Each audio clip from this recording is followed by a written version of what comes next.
यदि तुम यहोवा अपने परमेश्वर के आदेशों का पालन करोगे तो ये वरदान तुम्हारे पास आएंगे और तुम्हारे होंगे। यहोवा तुम्हारे नगरों और खेतों को आशीष प्रदान करेगा, वह तुम्हारे बच्चों को आशीर्वाद देगा। यहोवा तुम्हें उन शत्रुओं पर विजयी बनाएगा जो तुम्हारे विरुद्ध होंगे।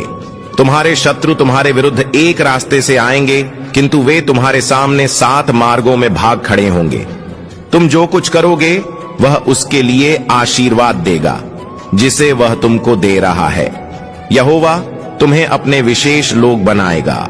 यहोवा ने तुम्हें यह वचन दिया है बशर्ते कि तुम यहोवा अपने परमेश्वर के आदेशों का पालन करो और उसके मार्ग पर चलो। तब पृथ्वी के सभी लोग देखेंगे कि तुम यहोवा के नाम से जाने जाते हो और वे तुमसे भयभीत होंगे। बाइबल के अनुसार संगति, परमेश्वर का वचन हमें संगति के बारे में बहुत कुछ सिखाता है कि हमें बुद्धिजीवियों की संगति करनी चाहिए। धार्मिक व्यक्ति चुनाव करता है कि उसे क्या कहना है, क्या करना है और कहां जाना है, क्योंकि यह प्रभु के लोगों के साथ संगति है।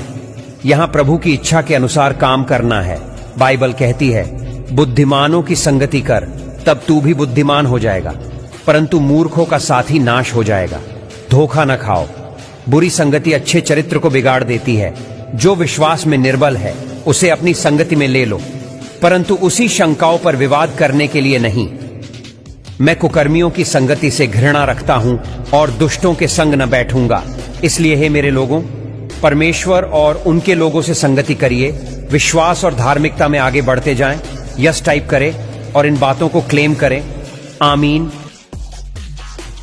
यीशु मसीह अपने वचन में कहते हैं, क्या तुम नहीं जानते कि प्रतियोगिता में दौड़ते तो सभी हैं, किंतु पुरस्कार मात्र एक को ही मिलता है। पर तुम ऐसे दौड़ो कि पुरस्कार तुम्हें प्राप्त हो। हर एक प्रतियोगी को जो प्रतियोगिता में भाग लेता है वह कठोर संयम का पालन करता है। वे तो नाशमान मुकुट प्राप्त करने के उद्देश्य से यह सब करते हैं, किंतु हम यह सब अविनाशी मुकुट प्राप्त करने के लिए करते हैं। मैं लक्ष्यहीन व्यक्ति के समान नहीं दौड़ता, मैं हवा में घूंसे नहीं मारता। मैं अपने शरीर को कष्ट देते हुए अपने वश में रखता हूँ। ऐसा न हो कि मैं दूसरों को तो उपदेश दूं और स्वयं अयोग्य करार हो जाऊं। इसलिए हमें सांसारिक मुकुट प्राप्ति के लिए नहीं, वरन आत्मिक मुकुट प्राप्त करने के लिए एक अनुशासित दौड़ दौड़नी है।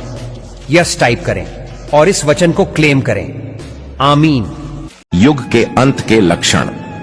बाइबल की लगभग हर एक पुस्तक में युग के अंत के समय की भविष्यवाणी मिलती है। बाइबल के अनुसार युग के अंत के समय में कुछ ऐसा होगा।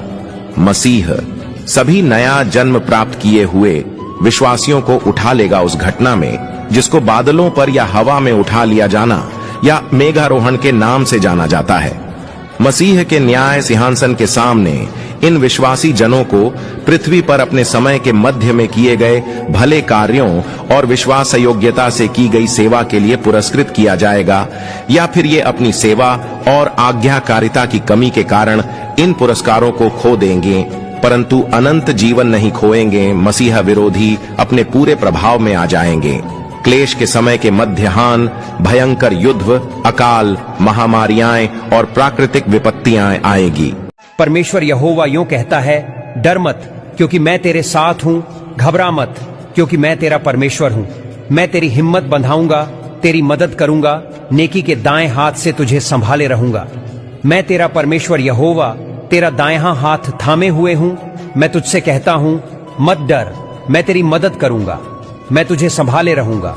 यहोवा की बातों से कितना सुकून मिलता है। यहोवा हमसे क्या वादा कर रहा है? वह कह रहा है कि मैं तेरा हाथ थामे हुए हूं।